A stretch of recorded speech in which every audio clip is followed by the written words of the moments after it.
மாசம் 6ஆம் தேதி 2009 நடந்த ஒரு சம்பவத்தை யாரோ கேமரால படம் பிடிச்சதை காட்டுறாங்க. ஒரு அடுக்குமாடி குடியிருப்புக்கு மேல இருந்து 2 பேரு அடுத்தடுத்து கீழே குதிச்சு தற்கொலை பண்ணிக்கிறாங்க. இன்னொருத்தோட அவரோட ரூம்ல தூக்கப்பட்டு தற்கொலை பண்ணி செத்து போயிருக்காரு. கீழே இருக்கிற எல்லாருமே அதை பதட்டமாவும் பயத்தோட பாத்துக்கிட்டு இருக்காங்க. இதை யாரோ ஒருத்தவங்க கேமரால ரெக்கார்ட் பண்ணிருக்காங்க. இப்படி கேமரால ரெக்கார்ட் செய்யப்பட்ட இந்த ஃபுட்டேஜ நம்ம படத்தோட ஹீரோயின் டெபியான பிரியா பவனி சங்கர் 6 வருஷம் ஆகியும் இன்னும் பார்த்து ஃபீல் பண்ணிக்கிட்டு இருக்காங்க. ஏன்னா அந்த தூக்குமாட்டி இறந்து போனது இவங்களோட ஹஸ்பண்ட் தான். அப்ப ஹீரோனோட அம்மாவும் எவ்வளவுதான் கதவு தட்டினாலும் திறக்காம இருக்க, அப்ப ஹீரோனோட போன்ல கதவு திறமா நானும் வேலைதான் இருக்கேன்னு ஹீரோனோட மாமனார மெசேஜ் பண்ணவும் தான் கதவை திறக்கிறாங்க. ஹீரோனோட ஹஸ்பண்ட் ஹீரோயினும் லவ் பண்ணிக்கிட்டு இருந்திருக்காங்க. அவங்களுக்கு கல்யாணம் ஆக போற அந்த நேரத்துல தான் ஹீரோனோட ஹஸ்பண்டுக்கு கேன்சர் இருக்கிற விஷயமே தெரிய வந்திருக்கு. அதனால ஹீரோனோட ஹஸ்பண்டும் இந்த கல்யாணத்தை நிறுத்திடலாம் அப்படி சொல்ல, ஆனா ஹீரோயினோ அவர் மேல வச்சிருந்த அந்த லவ்வால கேன்சர் பத்தி கூட கவலைப்படாம அவரை எப்படியாவது குணமாக்கலாம் அப்படின்னு அவர் ஹாஸ்பிட்டல்ல கேன்சர் அதிகமாகி படுத்து படுக்க ட்ரீட்மெண்ட்ல இருக்கும் போதே கல்யாணம் பண்ணிக்கிட்டாங்க. ஹீரோனோட நம்பிக்கைனாலையும் அவங்க பண்ண அந்த பிரேயர்னாலையும் எப்படி கேன்சர்ல இருந்து குணமா இருக்காரு.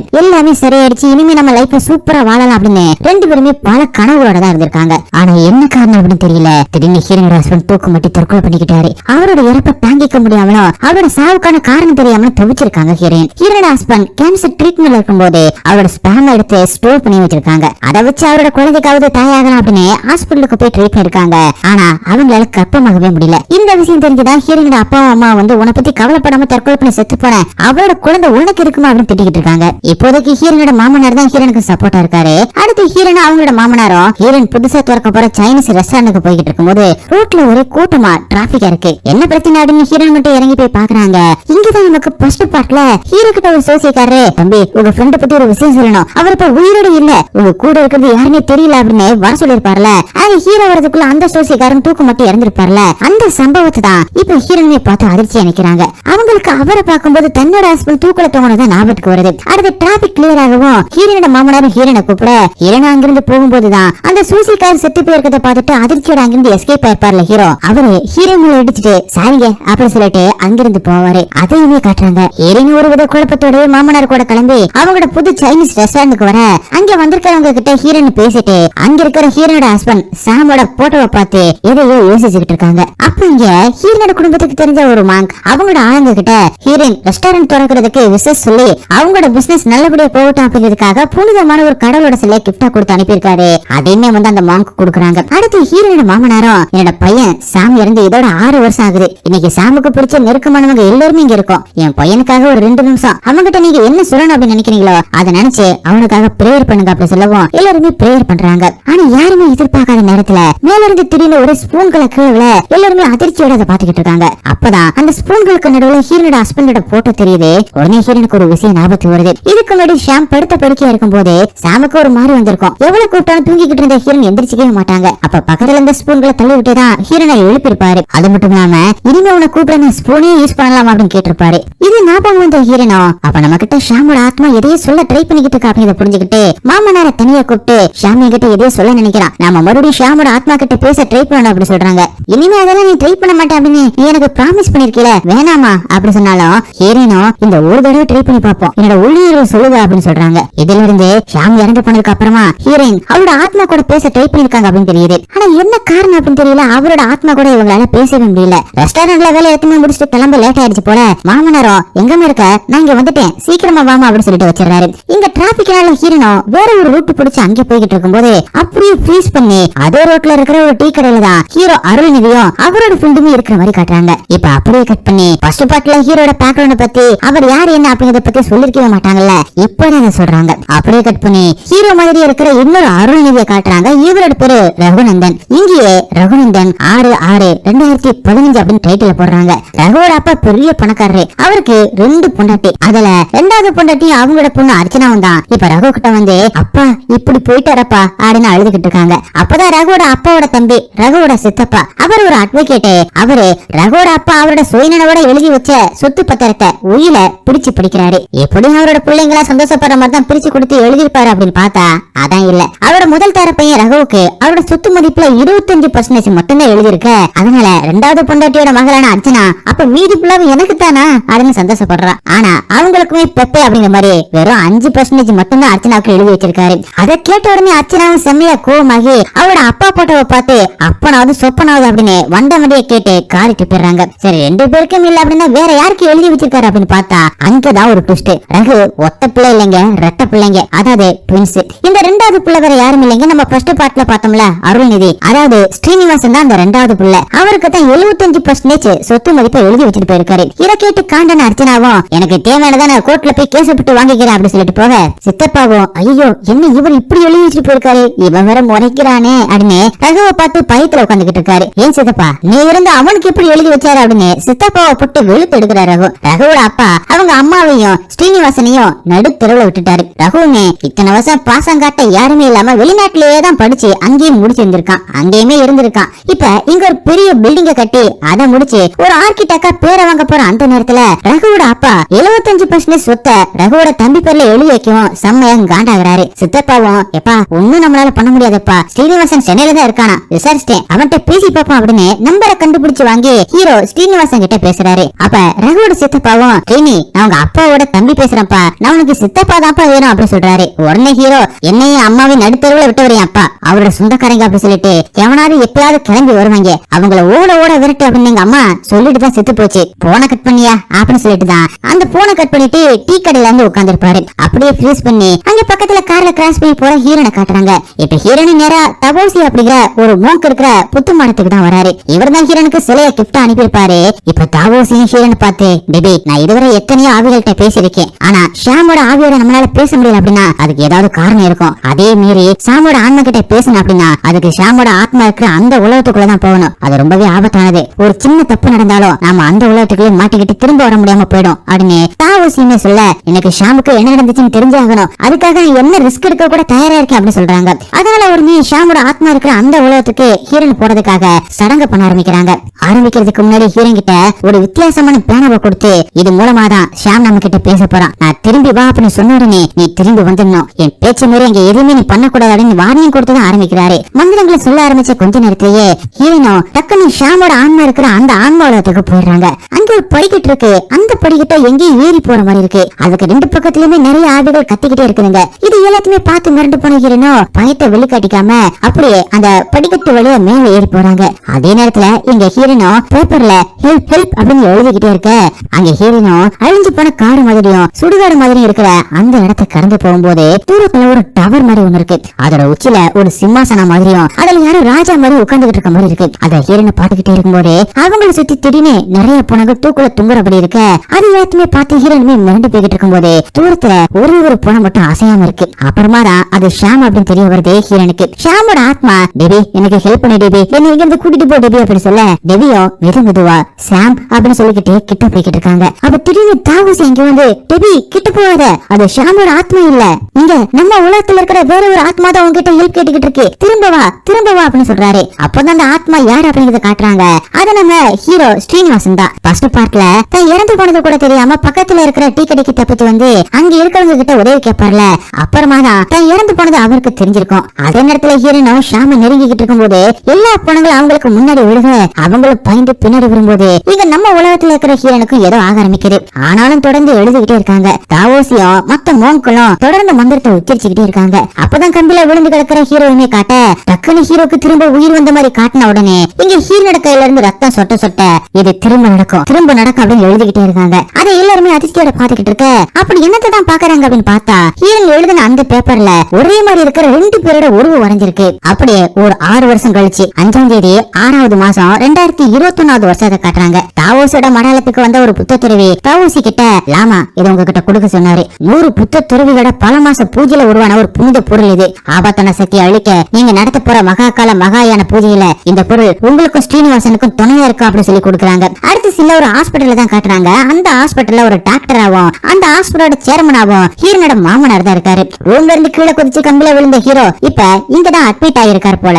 அவரு கடந்த 6 வருஷமா லைஃப் சப்போர்ட்டோட தான் உயிரோட இருக்காரு. ஆனா சுயநினைவே இல்லாம ஒரு கோமா ஸ்டேஜ்ல இருக்க மாதிரி இருக்காரு. ஹீரோனோட மாமனாரும் ஹீரோவை இன்னொரு இடத்துக்கு ஷிஃப்ட் பண்ணணும் அப்படின்னு மேனேஜ்மெண்ட் கிட்ட சொல்லிருப்பார் போல.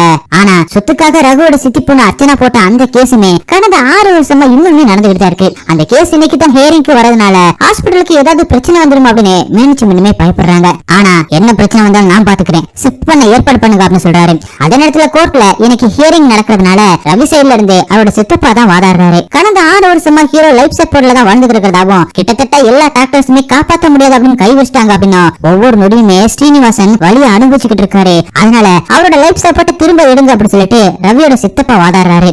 அர்ச்சனா சைடுல ஸ்ரீனிவாசன் பேர்ல தான் அதிகமான சொத்து இருக்கு. அவர் இறந்துட்டா அவரோட பிரதருக்கு தான் மொத்த சொத்துமே வரும். அதனாலதான் ஸ்ரீனிவாசனோட லைஃப் சப்போர்ட்டை எடுக்க பிளான் பண்றாங்க அப்படின்னு வாதாடுறாங்க. ஆனா என்னதான் கேஸ் அர்ச்சனா பக்கம் 6 வருஷமா இழுத்தாலும் இதுக்கு மேல வாய்தா வாங்க முடியல. ஸ்ரீனிவாசனோட லைஃப் சப்போர்ட்டை எடுக்க அனுமதி கொடுத்துறாங்க. கேஸ் ரகுவுக்கு சாதகமா வந்துடவும் வெளியில வந்த அர்ச்சனாவும் ஹீரோனுக்கு கால் பண்ணி நம்ம எவ்வளவுதான் முயற்சி பண்ணியும் கேஸ ஜெயிக்க முடியல, ஸ்ரீனிவாசனோட லைஃப் சப்போர்ட்டை எடுக்க சொல்லி ஆர்டர் கொடுத்துட்டாங்க, நீங்க தான் ரகு கிட்ட பேசி எப்படியாவது அவரை தடுத்தாங்கன்னு அப்படின்னு சொல்றாங்க. அடுத்த கொஞ்ச நேரத்திலேயே கோர்ட் ஆர்டர் எடுத்துக்கிட்டு அந்த ஹாஸ்பிட்டலுக்கு வந்து ஸ்ரீனிவாசனோட லைஃப் சப்போர்ட்டை எடுக்க சொல்லுங்க அப்படின்னு ரகுவோட சித்தப்பா பிரச்சனை பண்றாரு. நாங்க சொல்றத கேளுங்க, அப்படிலாம் பண்ணக்கூடாது, ஸ்ரீனியை ஈஸியா காப்பாத்தலாடுன்னு ஹீரோனோட மாமனாரும் ஹீரோனுமே கெஞ்சுறாங்க.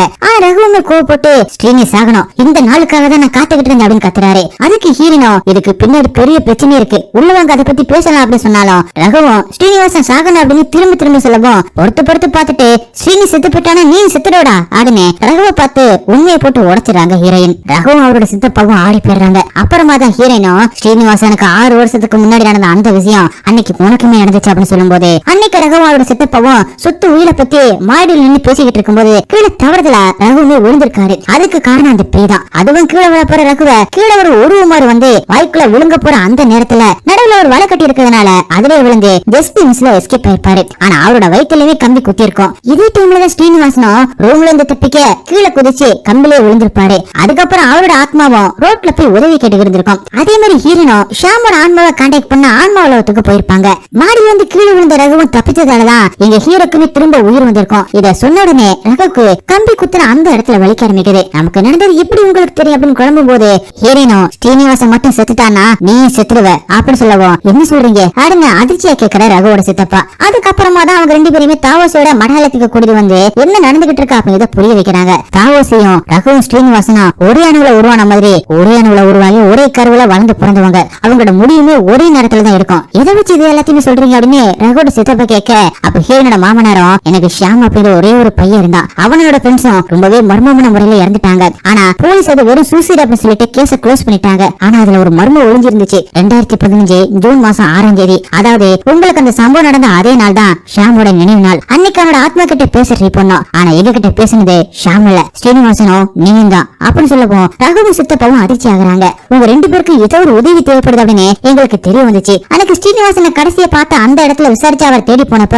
அவருக்கு அந்த விபத்து நடந்த உயிருக்கு போராடிக்கிட்டு இருந்தாரு. அவர் காப்பாற்ற முடியாத அளவுக்கு ரொம்பவே கிரிட்டிக்கலா இருந்தாரு. வெண்டிலேட்டர் சப்போர்ட்டோட தான் அவரோட இறப்பை தள்ளி போட்டுட்டு வந்தோம். யார் இந்த ஸ்ரீனி, இவன் இப்படி உள்ள வந்தா அப்படின்னு விசாரிக்க ஆரம்பிச்சு அப்படின்னு சொல்லிக்கிட்டு இருக்காரு. ஹீரோனோ போலீஸ்ட பெர்மிஷன் கேட்டு ஹீரோ ஃப்ரெண்ட்ஸோட தங்கி இருந்த அந்த அடுக்குமாடி குடியிருப்புல இருக்கிற அந்த ரூம்ல போய் தேட போயிருக்காங்க. அந்த பசங்க இறந்து ஒரு நாள் கூட ஆகல மேடம், அதுக்குள்ள யாரோ ரூமுக்குள்ள வந்து எதை திருடிட்டு போயிருக்காங்க அப்படின்னு சொல்றாரு அந்த போலீஸ்காரரு. அங்க ஹீரோனுக்கு ஹீரோட ஃப்ரெண்டான ராகவனோட ஒரு லைப்ரரி கார்டுமே கிடைக்குது. அது ஷாம் அடிக்கடி போன லைப்ரரி அப்படிங்கறனால ஹீரோன் அவங்களோட மாமனாரும் அந்த லைப்ரரி இன்சார்ஜ் கிட்ட போயிட்டு விசாரிச்சப்ப கண்டிப்பா ஷாம் ராகவன் சந்திச்சுக்கவே முடியாது. ஏன்னா நீங்க சொல்ற ஷாம் இறந்து 3 வருஷத்துக்கு அப்புறமா தான் நீங்க சொல்ற இந்த ராகவன் இந்த லைப்ரரி மெம்பரா இருக்காரு அப்படி சொல்ல அப்ப இவங்க 2 பேரும் காமனா ஏதாவது புக்க படிச்சிருக்கலாம்ல அப்படின்னு செக் பண்ணி பார்க்கும்போது unsung king of fallen kingdom அப்படிங்கிற ஒரு புக்க 2 பேருமே எடுத்து படிச்சிருக்காங்க. உடனே ஹீரோனோ இவங்க 2 பேரும் கடைசி எடுத்து படிச்ச அந்த ஃபாலன் கிங்டம் அப்படிங்கிற புக்கு எனக்கு வேணும் அப்படி சொல்ல கடைசி அந்த புக்க ராகவன் தான் எடுத்துட்டு போயிருக்காரு. இங்க ஒரே ஒரு புக்கு தான் இருக்கு, அதை இன்னுமே ரிட்டர்ன் பண்ணல அப்படின்னு சொல்லவும் தான் அப்பதான் ஹீரோனுக்கு ஹீரோட ரூம்ல இருந்து அந்த புக்க தான் யாரோ திருடிட்டு போயிருக்காங்க அப்படிங்கிற விஷயம் புரிய வருது.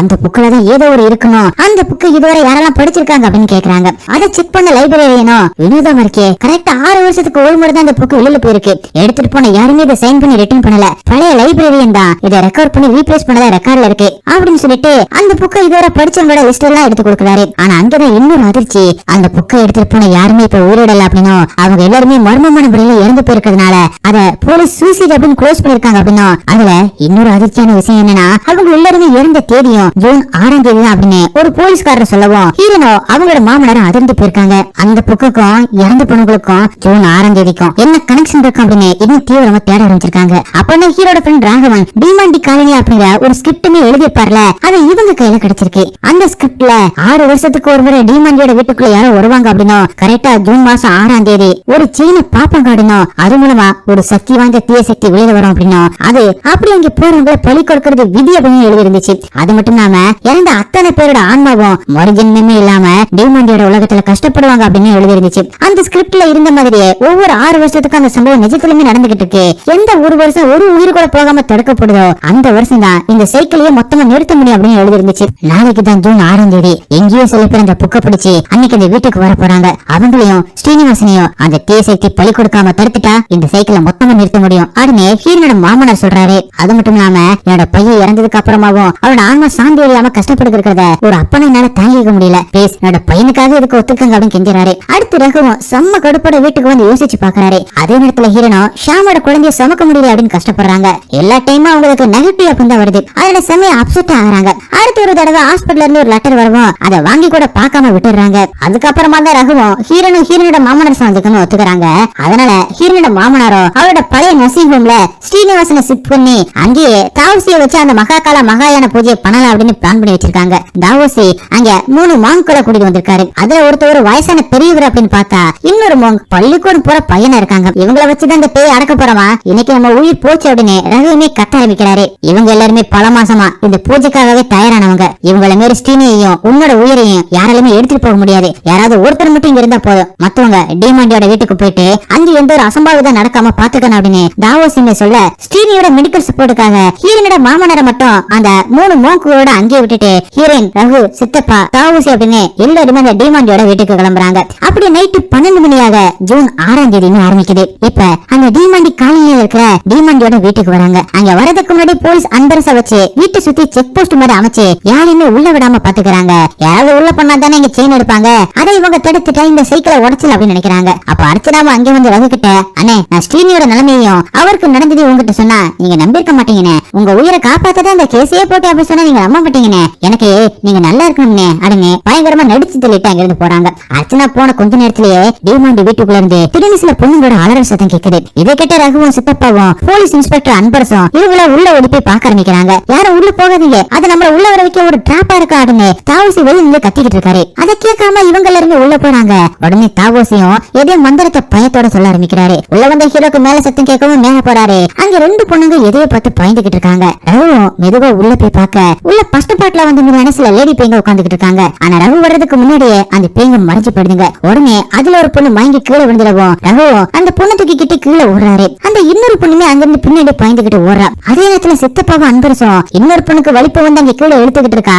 அவளையுமே தூக்கிட்டு போறாங்க. ஹீரோனை தூக்கிட்டு வர அந்த பொண்ணுங்க கிட்ட அந்த டிமாண்டியோட செயின் இருக்கா அப்படின்னு பாருங்க அப்படின்னு மத்தவங்களுமே பார்க்க சொல்லிட்டு இவங்களுமே பாக்குறாங்க. ஆனா அந்த செயின் கிடைக்கல. சித்தப்பா போலீஸ் அப்படின்னு எல்லாருமே இந்த பொண்ணுங்களை அவசர அவசரமா ஹாஸ்பிட்டலுக்கு கூட்டிட்டு போக தாவோசி மட்டும் டிமாண்டி விட்டு பயத்தோட பாத்துக்கிட்டு இருக்காரு. அடுத்து ரகு குடிச்சிருக்கிறதுனால ரகுவோட காரை ரகுவை ஓட்ட விடாம தாவோசியையும் ரகுவையும் கூட்டிக்கிட்டு ஹீரோனை வண்டியை ஓட்டிக்கிட்டு போறாங்க. பின்னாடி ஃபாலோ பண்ணிக்கிட்டு போன ஹீரோனை டக்குனு ஒரு பள்ளத்துல விட்டு காரை பிரேக் டவுன் பண்ணிடுறாங்க. இதுக்கு நடுவுல அந்த பொண்ணுங்களை ஹாஸ்பிட்டல் சேர்த்துறாங்க சித்தப்பாவும் போலீஸும். அந்த பொண்ணுங்க கூட ஒரு ஃப்ரெண்ட் வந்திருப்பால, அந்த பொண்ணு ஒரு பக்கமா உட்காந்து பயத்தோட அழுதுகிட்டு இருக்காங்க. இங்க ஒரு வழி இல்லாம ஹீரோனும் தன்னோட ரெஸ்டாரண்ட்ல வேலை பார்க்கற ஒரு மேனேஜரை அவரோட காரை எடுத்துட்டு வர வச்சு ரகுவோட சித்தப்பா கிட்ட அந்த பொண்ணுங்க எந்த ஹாஸ்பிட்டலுக்கு கூட்டிட்டு போயிருக்காங்க அப்படின்னு கேட்கலாம் அப்படின்னு பார்த்தா சித்தப்பா அவரோட போனை கார்லயே விட்டுட்டு வந்திருக்காரு. ஆனா கார் வரும்போது அந்த தீய சக்தி அந்த காரை தானாவே கட் பண்ணி விட்டுட்டு போனையே சுவிட்ச் ஆஃப் பண்ணிடுது. இப்போதைக்கு நம்ம என்னோட ரெஸ்டாரண்ட்ல போய் வெயிட் பண்ணணும் அப்படின்னு ஹீரோயின் ரகுவையும் தாவோசியும் அங்கே கூட்டிட்டு போறாங்க. ஹீரோனோட ரெஸ்டாரண்டோட மேனேஜரும் அவங்களை இறக்கி விட்டுட்டு அந்த ஹோட்டலுக்கு ஒரே ஒரு சாவிதான் இருக்கு போல, அதையுமே ஹீரோயின் கிட்ட கொடுத்துட்டு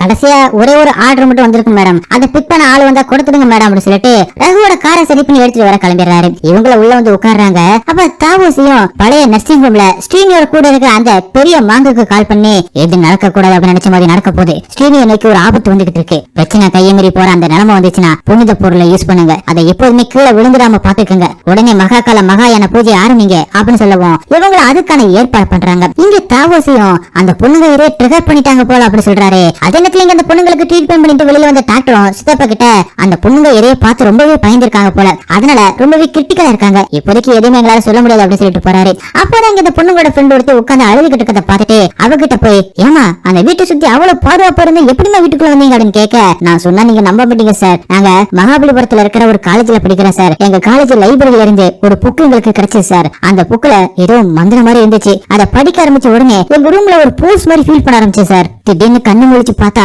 நாங்க டிமாண்டியோட வீட்டுக்குள்ள இருந்தோம் சார், எப்படி எங்க போனோம்னே தெரியல சார் அப்படின்னு அழுதுகிட்டே சொல்றாங்க. அத கிட்ட சித்தப்பாவும் அந்த புக்கோட பேர் என்னமா அப்படின்னு கேட்கவும் unsung king of fallen kingdom அப்படின்னு சொல்லுவான். மிரண்டு போயிடுறாரு. அதனத்துல ஹீரோனோட ரெஸ்டாரண்ட்டுக்கு அந்த ஆர்டர் கொடுத்த அந்த நம்பர் வந்திருக்க ஹீரோனோ கதவை திறந்துகிட்டு வாங்க அப்படின்னு சொல்றாங்க. ஆனா அவர் வராம இருக்கவும் ஹீரோனை எடுத்துக்கிட்டு வெளியில போகலாம் அப்படின்னு ட்ரை பண்ண ஆனா கதவு ஓபன் பண்ண முடியாத அளவுக்கு ஷாக் அடிக்குது. ஹீரோன் அதிர்ச்சி ஆகுறாங்க.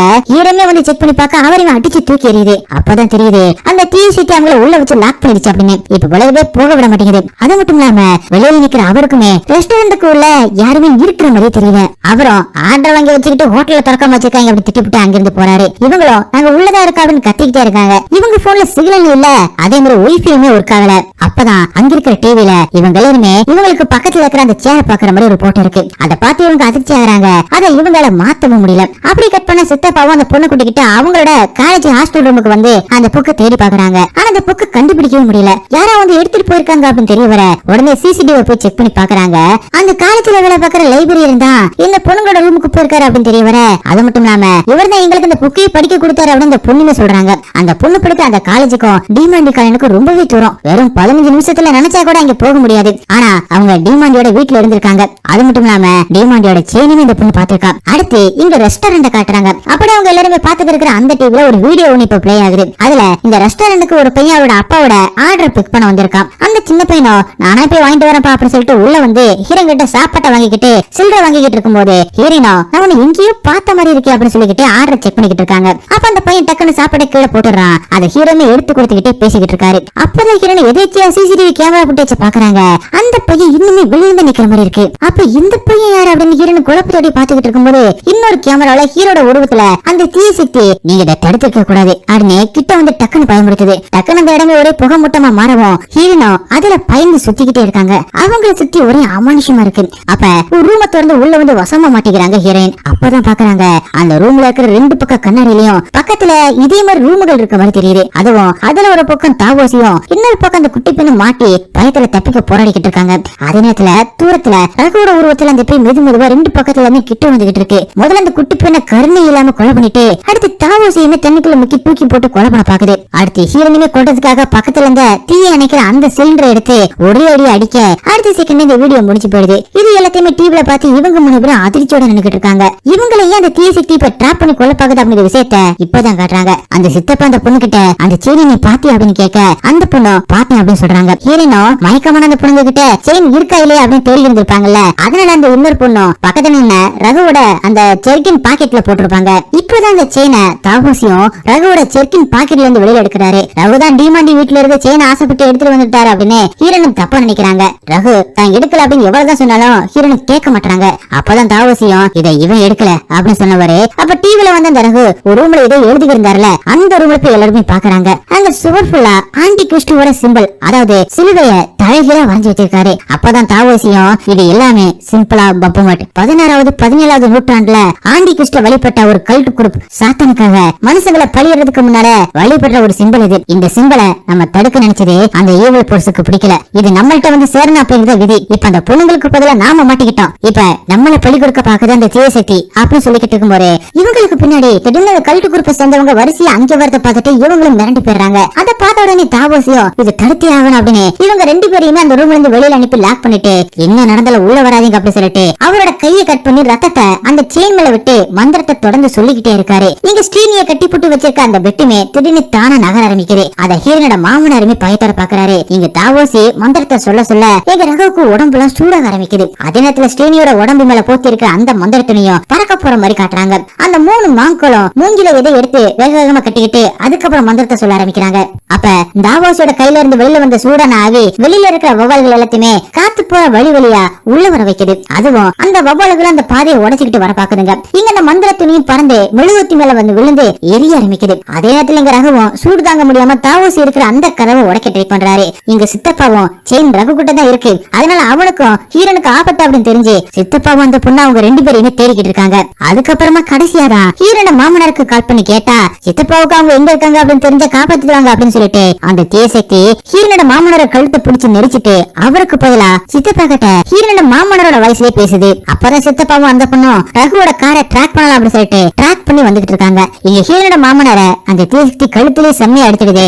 அதே நேரத்துல தாவோசியோட மந்திரத்துக்கும் அந்த டிமாண்டியோட ஆவி கட்டு போற மாதிரி தெரியல. அப்பதான் டக்குனு அவருக்கு முன்னாடி டிமாண்டி உட்கார்ந்து சிரிச்சுக்கிட்டு இருக்க மாதிரி சத்தம் கேட்க அவ்வளவுதான் டிமாண்டி தாவோசிய கொடூரமா ஃபிஷ் டேங்க்ல மூழ்கடிச்சு கொண்டு போட்டுட்டு அவரோட உடம்புக்குள்ள பூந்துறாரு. அதுக்கப்புறம் ஃபிஷ் டேங்க உடைச்சுக்கிட்டு வெளியில வந்து விழுந்த தாவோசிய ஹீரோனிமே போய் தொடுறாங்க. டக்குன்னு ஹீரோட கழுத்து பிடிச்சி தாவோசியுமே நெரிக்க ஒரு கட்டத்துல ஹீரோனு சாகர நிலைமைக்கு போறாங்க. அதே நேரத்துல சுத்திக்கிட்டு இருக்கிற ஹீரோனுக்குமே அந்த சிம்மாசனத்துல உட்கார்ந்து இருக்கிற அந்த டிமாண்டியோட உலகத்தோட ராஜா இருட்டுல தெரிய ஆரம்பிக்கிறாரு. இங்க நிலைமை கைமறி போகுது அப்படின்னு சொல்லிட்டு இந்த 3 மோன்களும் அந்த புனித ஆயுதத்தை வெளியில எடுத்து பிடிச்சுக்கிட்டு மந்திரத்தை சொல்ல ஆரம்பிக்கிறாங்க. இங்க ஹீரோனை எப்படியாவது காப்பாத்தியாகணும் அப்படின்னு சொல்லிட்டு ரகுவும் தாவோசிய பின்னாடி இருந்து குத்தி சாகடிச்சிடறாரு. அப்பதான் ரகுவோட வண்டிய ஹீரோனோட மேனேஜரும் டோப் பண்ணி வண்டியில ஏத்திட்டு போய்கிட்டு இருக்க அவரை கூட்டிக்கிட்டு அவங்க இருக்கிற அந்த ரெஸ்டாரண்ட்டுக்கு வராங்க. ஆனா இங்க ஹீரோனோ தாவோசிய கொன்னதுனால ஹீரோன் டிவில நடந்த மாதிரி தண்ணியுமே கொல்ல போறாரு, ரகு டிவில நடந்த மாதிரி தண்ணியுமே கொல்ல போறாரு அப்படின்னு ஹீரோன் பயப்படுறாங்க. அப்பதான் ரகுவுக்கு அந்த டிவில ஒரு சின்ன பையனுமே இருந்தானே அவன் யார் அப்படின்னு குழம்பிக்கிட்டு சிசிடிவி போய் செக் பண்ண சொல்றாரு.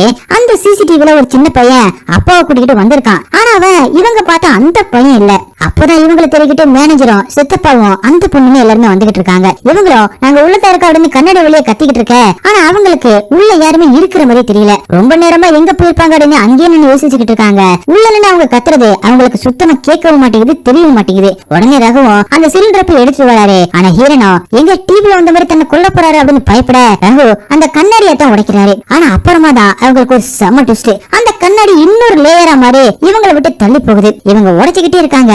ஆனா இவங்களால தப்பிக்கவே முடியல. அவங்க வேற எங்கேயாவது போய் தேடி பார்ப்போம்னு சொல்லிட்டு வெளியில நின்று அவங்களுமே கிளம்பிடுறாங்க. அப்பதான் அந்த வவ்வால்கள் எல்லாமே உடைச்சுக்கிட்டு உள்ள வந்துடுதுங்க. ஆனா அதுங்க இவங்களை அட்டாக் பண்ண ஆரம்பிக்க ரகுவும் கையில கிடைக்கிற பொருளை வச்சு அதுங்களை அடிச்சு போட ஆரம்பிக்கிறாரு. ரகுவும் அந்த வவ்வால்கள் சுத்தி வளைச்சிருச்சுங்க. ஹீரோனோ ஹால் மாதிரி இருக்கிற ஒரு இடத்துக்குள்ள வந்து விழுந்துடுறாங்க. அந்த வவ்வால்களால அந்த இடத்துக்குள்ள வர முடியல. அப்போதான் ஹீரோனுக்கு தாவோசி கொடுத்து விட்ட அந்த கடவுள் சிலைய ஹால புதைச்சு வச்சது ஞாபகம் வருது. இதனாலதான் அதுங்களால உள்ள வர முடியல அப்படிங்கிறது ஹீரோனுக்குமே புரியுது. அதே இடத்துல ரகுமே அந்த இடத்துக்குள்ள வந்து விழ அப்பதான் ஹீரோனோ ரகு கிட்ட அந்த விஷயத்த சொல்றாங்க. அப்ப மேல இருக்கிற டூம பார்த்த ரகுவும் இதை ஓபன் பண்ணி தப்பிச்சல அப்படின்னு கீழே இருக்கிற சேரெல்லாம் ஒண்ணு மேல ஒண்ணு அடுக்கி அதை கட்டி ஹீரோனை கீழே கெட்டிய பிடிக்க சொல்லிட்டு மேல கட்டிக்கிட்டே போறாரு. அப்பதான் அந்த வவ்வாலுக்கு நடுவுல ஷாம் வந்து ஹீரோன் கிட்ட பேசுற மாதிரி இருக்கு. என்னை இங்கிருந்து காப்பாத்து பேபி அப்படின்னு சொல்றாரு. நம்மளுக்கு அது தீ சக்தியோட வேலை அப்படின்னு நல்லாவே தெரியுது. ஆனா ஹீரோனோ ஷாம பார்த்த உடனே எமோஷனல் ஆயிடுறாங்க. அது மட்டும் இல்லாம ஹீரோன் இப்ப கற்பமா வேற இருக்காங்க. கடைசியா வந்த லெட்டர்ல பாசிட்டிவ் அப்படின்னு தான் வந்திருக்கும். அதை ஹீரோன் படிக்காம விட்டுருப்பாங்க.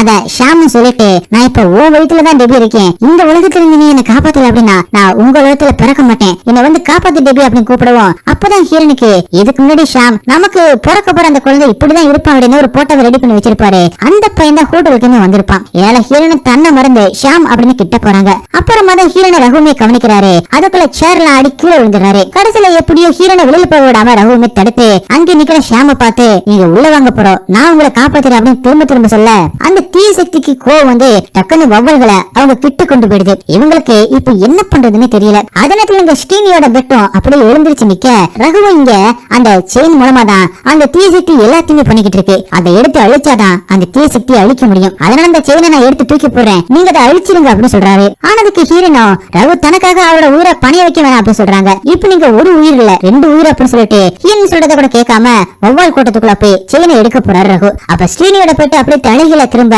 இப்ப திடீர்னு கழுட்ட சேர்ந்த மாதிரி சில உருவங்கள் வந்து ரகுவை அடிச்சு கொல்ல பாக்குது. இருந்தாலும் அந்த செயினை எப்படி எடுக்க போக அந்த செயினுக்கு முன்னாடி டிமாண்டி சேர போட்டு உட்கார்ந்திருக்காரு. டிமாண்டி ரகுவை அப்படி தூக்கி எறிய பக்கத்துலதான் ரகுவோட போன் கிடக்கு. டக்குன்னு யோசிச்ச ரகு அதை ஹாலுக்குள்ள தள்ளி விட சிக்னல் கிடைச்சு ரகு அவரோட சித்தப்பாவுக்கு ரகு அனுப்புற அந்த மெசேஜ் எல்லாம் சித்தப்பாவுக்கு ரிசீவ் ஆகுது. உடனே சித்தப்பாவும் ரகுவோட போனுக்கு கால் பண்ண அதை ஹீரோனை எடுத்து நாங்க ரெஸ்டாரண்ட்டுக்கு உள்ளதா இருக்கோம், சீக்கிரம் வாங்க அப்படின்னு கூப்பிடுறாங்க. அதனால டிமாண்டி கோவப்பட ஆரம்பிக்கிறாரு. இங்க ஸ்டீனியும் பயங்கரமா கத்துறாரு. அதனால அங்க மந்திரத்தை சொல்லிக்கிட்டு இருந்த அந்த மாங்குகளும் பறந்து போய் விழுகிறாங்க. அந்த புனித ஆயுதத்தையும் விட்டுறாங்க. ஆனா எப்படி அந்த குட்டி மாங்கு அதை பிடிச்சு மந்திரத்தை தொடர்ந்து சொல்லிக்கிட்டே இருக்காரு. ஆனா இங்க டிமாண்டியோ தாவசியையும் அடிச்சு மயக்கத்துல ரகவியை இழுத்துட்டு ஒரு இடத்துக்கு போறாரு. கல்ட்டு சேர்ந்த மத்தவங்களும் விளக்கோட பின்னாடியே போறாங்க. டிமாண்டியும் மத்தவங்களும் 2 பேருமே யாருக்கோ முன்னாடி படுக்க வச்சுட்டு அவருக்கு சமர்ப்பணம் அப்படின்னு போய் வாங்குறாங்க. அப்பதான் காட்டுறாங்க அந்த டிமாண்டிக்கு மேல வேற ஏதோ ஒரு பெரிய தீய சக்தி இருக்கு. அதுக்கு ஃபர்ஸ்ட் தீய பத்த வச்சு தாவசிய பழிய கொடுக்கறாரு டிமாண்டி. அதே நேரத்துல சித்தப்பாவும் அந்த பொண்ணும் ரெஸ்டாரண்ட்டுக்கு வந்து மேல ஏறி அந்த டூமை திறந்து துணியை கட்டி உள்ள விட்டு ஹீரோனை தூக்கி காப்பாத்திக்கிட்டு இருக்காரு. அங்க அந்த குட்டி மாங்கும் அந்த புனித ஆயுதத்தை விடாம பிடிச்சு மந்திரத்தை சொல்லிக்கிட்டு இருக்காரு. இன்னொரு பக்கம் வாவுசியுமே பலி கொடுத்துட்டு ரகுவையுமே பலி கொடுக்கறதுக்காக தீய பத்த வச்சுக்கிட்டு இருக்காங்க. அப்பதான் அந்த டிமாண்டிய வெளிப்படுற அந்த தீய சக்தி ஒரு ராஜா மாதிரி ராஜனோட போட்டுக்கிட்டு இருக்க அவங்க எல்லாருமே அவரை வணங்கிக்கிட்டு இருக்காங்க. ஹீரோனோ அங்க வேற யாரோ இருக்காங்க அப்படின்னு கீழே பார்த்தபடி மேல போய்கிட்டு இருக்காங்க. அந்த ராஜா மாதிரி இருக்கிற அந்த தீய சக்தி ஹீரோனை கோவத்தோட பாக்குது. அதோட கண்ணெல்லாம் கருப்பா இருக்கு. இங்க இந்த குட்டி மங்கம் ஒரு வழியா அந்த புனித ஆயுதம் கீழே விடக்கூடாது அப்படின்னு சொல்லிட்டு நல்லா குட்டி வச்சுட்டு மயங்குறாரு. அதே நேரத்துல அந்த தீயும் அணைஞ்சு ரகு மேல பரவாம நின்னு போயிடுது. அதை பார்த்த ஸ்ரீனிய கண்ட்ரோல் பண்ணிட்டு இருக்கிற அந்த தீய சக்தி பயங்கரமா கத்தி அதை சாய்க்க பாக்குறேன். அதே நேரத்துல இங்க அந்த தீய சக்தியோட ராஜாவும் பயங்கரமா ஹீரோனை பார்த்து கத்த கடைசியா எப்படியோ ஹீரோனை மேல தூக்கி சித்தப்பா காப்பாத்திடுறாரு. அந்த ஆயுதம் கீழே விழாதனால ஸ்ரீனி அப்படி இறந்து போயிடுறாரு. அப்படி கட் பண்ணி காலையில காட்டுறாங்க. போலீஸ்ல வந்து ரெஸ்டாரண்ட்டுக்கு வந்து செக் பண்றாங்க.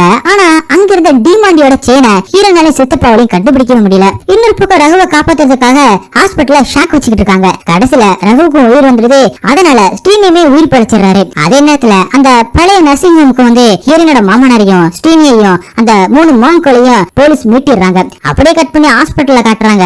ஸ்ரீனி இப்ப வீல் சேர்ல தன்ன மாதிரி ஹோம் ஸ்டேஜுக்கு போயிருக்க ரகுவை பார்க்க வந்திருக்காரு. அங்க வந்த உடனே ஹீரோயின் ஸ்ரீனிக்கு அவர் குதிச்ச அப்புறம் என்னதான் நடந்துச்சு அப்படின்னு சொல்றாங்க. அங்க இருக்கிற சித்தப்பாவும் ரகு பிழைக்க மாட்டான்னு டாக்டர் சொல்லிட்டாங்கப்பா, லைஃப் சப்போர்ட்டோட தான் அவன் இப்ப ஊரோடவே இருக்கான். நீந்தாப்பா ரகு ஊரோட இருக்கணுமா வேணாமா அப்படின்னு முடிவு பண்ணணும் அப்படின்னு சொல்ல அவன் பழைச்சிருவான். நான் பிழைக்க வைப்பேன். ஜூன் 6, 2027 இந்த சைக்கிளை நான் முடிச்சு வைக்கிறேன். டிமாண்டியால இனிமே ஒரு உயிரை கூட பலி கொடுக்க விட மாட்டேன்னு ஹீரோ சொல்ல அப்ப ஹீரோனோ இல்ல இந்த பழியெல்லாம் கொடுக்கறது டிமாண்டிக்கு இல்ல, அவங்க எல்லாருமே கடவுள் மாதிரி வணங்குற ஒருத்தர் இருக்கான். சிம்மாசனத்துல ஒரு ராஜா மாதிரி இருக்கான். இறந்தவங்க அத்தனை பேர் அவனோட அடிமைகளா இருக்காங்க அப்படின்னு சொல்றாங்க. அப்பதான் ராஜாவை பத்தி லைட்டா காட்டுறாங்க. 15வது செஞ்சுரியில போர்ச்சுகல்ல இந்த ராஜாவை கண்ணை குத்தி நாக்கறுத்து கொண்டிருக்காங்க அப்படிங்கறத காட்டுறாங்க. அப்பதான் அந்த பொண்ணு அந்த ராஜாவை பத்தி தான் அந்த புக்லுமே படிச்சேன் அப்படின்னு சொல்ல இப்ப அந்த புக்க அந்த லைப்ரரி தான் வச்சிருக்கான் அப்படின்னா இந்த பொண்ணுங்க மட்டும் இல்லாம இதுக்கு முன்னாடி இறந்து போன எல்லாருக்குமே இந்த லைப்ரரி இருந்தா அந்த புக்க தேடி தேடி கொடுத்திருக்கான் அப்படின்னு சித்தப்பா சொல்றாரு. அந்த லைப்ரரியனோட வீட்டை உடைச்சு தேடி பார்த்ததுல அவன் டிமாண்டி அப்படிங்கிற அந்த தீய ஆத்மாவை சந்தோஷப்படுத்துறதுக்காக அவனை வெட்டி காயப்படுத்தி அவன் ரத்தத்தாலே பூஜை பண்ணிருக்கான். பல தலைமுறையா அவனோட குடும்பமே இந்த டிமாண்டியை வழிபட்டு கட்டுப்பட்டு இருந்திருக்காங்க. இப்படி சித்தப்பா ஹீரோ கிட்ட சொல்லிக்கிட்டு இருக்க அந்த லைப்ரரியன் இப்ப பீகார்ல ஏதோ ஒரு இடத்துல ஒருத்தனை டார்கெட் பண்ணி அவனை தனக்கு பின்னாடி வர வச்சுக்கிட்டே போறான். பரம்பரையா அந்த புக்க ஒரு குடும்பம் தான் கண்ட்ரோல வச்சு பாதுகாத்து 6 வருஷத்துக்கு ஒரு முறை அதை யாரு படிக்கணும் யாரு சாகணும் அப்படின்னு முடிவு பண்ணுது. இந்த குடும்பத்துக்கு வந்து டிமாண்டிக்கு என்ன சம்பந்தம், இவங்க எல்லாரும் யாரு, எதுக்காக இந்த பழியெல்லாம் கொடுக்குறாங்க அப்படிங்கறத கண்டுபிடிக்கணும். இதுக்கெல்லாம் முன்னாடி அந்த புக்க யாருமே எதுக்காக படிக்க விடக்கூடாது. அதுக்கு முன்னாடி அந்த லைப்ரரியன் எங்க இருக்கா அப்படிங்கறத கண்டுபிடிக்கணும் அப்படின்னு சொல்றாரு. அப்பதான் அந்த லைப்ரரியனை காட்டுறாங்க. அவன் தனக்கு பின்னாடி வந்தவன பனமரத்துல தலைகளை தொங்க விட்டு பெட்ரோலை ஊத்தி அவனை எரிச்சு பலி கொடுக்க ரெடி ஆகிட்டு இருக்காரு. அவர்கிட்ட இருந்து அந்த புக்குமே இருக்கிற மாதிரி காட்டுறாங்க. கடைசியில அந்த தீய சக்தியை வணங்கிட்டு லைட்டரை வச்சு தீய பத்த வைக்க அப்படியே அவன் தீ பிடிச்சு எரியறான். படமும் அப்படியே 3வது பார்ட்டுக்கான லீடோட அங்கேயே முடியுது. சூப்பரா இருக்கு, ரொம்ப த்ரில்லிங்கா இருக்கு. 1 பார்த்தவங்களுக்கு 2 ரொம்பவே பிடிக்கும். அதுல அந்த 1ஓட கனெக்ஷன் வந்து 2ல ரொம்ப அழகாவே சொல்லிருக்காங்க. 1 பார்க்கலன்னா புரியாதுன்னு இல்லை, ஆனால் 1ல இருந்து இருக்கிற கண்டினியூஷன் மாதிரி தான் இருக்கு இதுலயும். ஏன்னா அந்த ஜூன் 6ன்ற அந்த ஒரு டேட்டோட கண்டினியூஷன் அதெல்லாம் வந்து அதை 1 பார்த்தா உங்களுக்கு இன்னும் ஆமா இது வந்து அதோட அந்த ஸ்டோரியோட கண்டினியூஷன் இல்லை. ஆனால் அந்த 1ல நடந்த அதே இன்சிடென்ட்ஸஸ் இங்கேயும் நடக்கிற மாதிரி அந்த டேட்ல இருந்து அந்த இயர் அந்த மாதிரி ரொம்ப பயப்படுற மாதிரி ரொம்ப என்டர்டெயின்மெண்ட்டாக இருக்கு. ஆக்சுவலி சின்ன குழந்தைங்களுக்கு பார்த்தா மேபி பயப்படுற மாதிரி இருக்கு. ஏன்னா அந்த சீன்ஸ்லாம் மியூசிக் ரொம்ப நல்லா த்ரில்லிங்காக இருந்துச்சு. பேக்ரவுண்ட் மியூசிக்லாம் 3 இருக்குன்னு போட்டிருக்கு. அதாவது என்னன்னா அந்த டிமாண்டியை தாண்டி ஒரு ஃபோர்ஸ் இருக்குன்றது தான் டிமாண்டி காலனி 3ல வர மாதிரி. படத்தில் நல்லா இல்லைன்னு எந்த சீனும் இல்லை, எல்லாமே நல்லா தான் இருந்துச்சு. 3க்கான லீடு கொடுத்துருக்காங்க படத்தில். 3 இருக்கு, டிமாண்டி 3 இருக்கு, 3க்கான லீடு கொடுத்துருக்காங்க. நல்லா இருக்கு படம். அது ஒரு மாதிரி மியூசிக்லாம் சூப்பராக இருக்கு. மியூசிக் சூப்பராக பண்ணியிருக்காங்க. அது எப்படி சொல்றதுனே தெரில, எல்லாருமே இதில் சூப்பராக பண்ணியிருக்காங்க. இவங்களுக்கு இந்த ரோல்னா எல்லாரும் அந்த ரோலை பக்காவாக பண்ணியிருக்காங்க. நல்லா இருக்கு படம். இல்லை அப்படி எந்த சீனும் இல்லை. பயம்லாம் பயப்பட மாட்டாங்க. பயம் வர மாதிரி எந்த சீனுமே இல்லை. எல்லாமே நல்லா தான் பண்ணியிருந்தாங்க. யாரும் பயப்படாமல் பண்ணணும்னு நினச்சிருக்காங்க போல். ஃபர்ஸ்ட் பார்ட்டில் எப்படி எடுத்தாங்களோ அதுக்கேற்ற மாதிரியே செகண்ட் பார்ட்டில் நல்லா பண்ணியிருக்காங்க. ஆமாம் ஃபர்ஸ்ட் பார்ட்டில் ஆமாம் அது இதுலேயும் இருக்கு.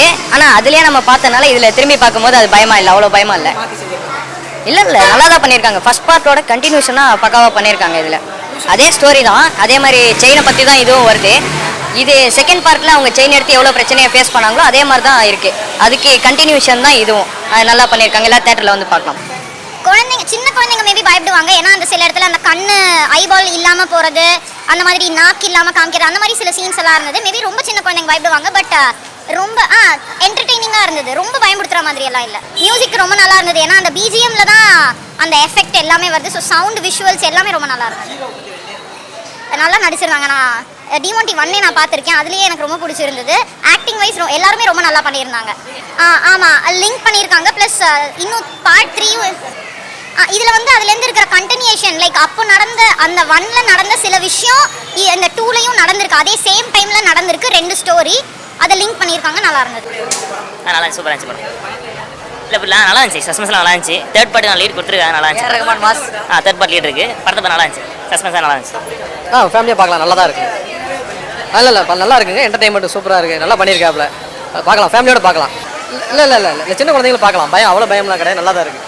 நைட்டில் பார்க்க வேண்டாம் சின்ன குழந்தைங்க. மற்றபடி எல்லாம் நல்லா இருக்கு. நான் எந்த இடத்துலையுமே பயப்படலையே. நாங்களாம் எவ்வளோ பெரிய தைரியசாலி. நாங்களாம் இந்த படத்தை பார்த்து பயப்படுவோமா? நல்லா இருந்துச்சு. சூப்பராக இருந்தது. நெக்ஸ்ட் என்ன சீன்? நல்ல த்ரில்லிங்காக இருந்துச்சு. ஸ்டார்டிங்லேருந்து எண்டிங் வரைக்கும் த்ரில்லிங்காக. டிமாண்டி 1 மாதிரி பயான்ட் இல்லை, பட் என்ன த்ரில்லிங்காக இருந்துச்சு. நெக்ஸ்ட் என்ன நடக்கும் நம்மளால ப்ரெடிக்ட் பண்ண முடியாமல் நல்லா இருந்துச்சு. இப்போ பாருங்க உங்களுக்கு தெரியும். இல்லை சொல்லிட்டா சஸ்பென்ஸ் போயிடும். பரவாயில்ல, பார்க்கலாம், கண்டிப்பாக பார்க்கலாம். பார்க்கலாம், நல்லா இருக்கு. ஆமாம், நீங்கள் அவங்ககிட்ட தான் கேட்கணும். அவங்ககிட்ட கேளுங்க சொல்லு. நான் ரொம்ப நாளா படம் பார்த்ததால எனக்கு அவ்வளவா பயம் இல்லை. பேய் படம் தான். நான் குட்டி வயசுலேருந்தே நல்ல படம் பார்ப்பேன். பேய் படம் தான். அதனால எனக்கு அவ்வளவா பயம் இல்லை. நல்லா இருந்துச்சு. அவங்க தலைகீழ சுட்ட போடு. சூப்பராக இருக்கு. சூப்பராக இருந்துச்சு. நல்லா இருந்துச்சு. படம் நல்லா இருக்கு. படம் நல்லா இருந்துச்சு. ஃபர்ஸ்ட் ஹாஃப் சூப்பராக இருந்துச்சு. பேய் மாதிரி இல்லை, நல்லா இருந்துச்சு. ஆனால் சீரியஸ் பேய் படம் மாதிரி தான் இருந்துச்சு. ஃபுல்லாகவே அந்த கிறிஸ்டியன் சம்மந்தப்பட்டது தான். கொஞ்சம் நல்லா தான் இருந்துச்சு. ஃபர்ஸ்ட் பார்ட் படம் மாதிரி கேட்குறீங்களா? எப்படி நல்லா இருந்துச்சு. தீபாவளி நல்லா இருந்துச்சு. ஓவரால் நல்லா இருந்துச்சு. எக்ஸ்பெக்டேஷன் நல்லா இருந்துச்சு. சூப்பராக இருந்துச்சு படம். சீனா நிறைய சீன் பயப்படுற மாதிரி தான் இருந்துச்சு. நீங்கள் போய் பாருங்க. பயம்லாம் இல்லைங்க. நல்லா இருக்கு. ஒர்த் வாட்சிங். நல்லா இருந்தது. பார்த்தேன். 1 விட 2 நல்லா இருக்கு. படம் நல்லாவே இருந்துச்சு. எல்லா சீனும் பயம் இருந்துச்சு. எல்லாமே இதுவும் நல்லா இருந்துச்சு. எல்லா சீனுமே நல்லா இருக்கு.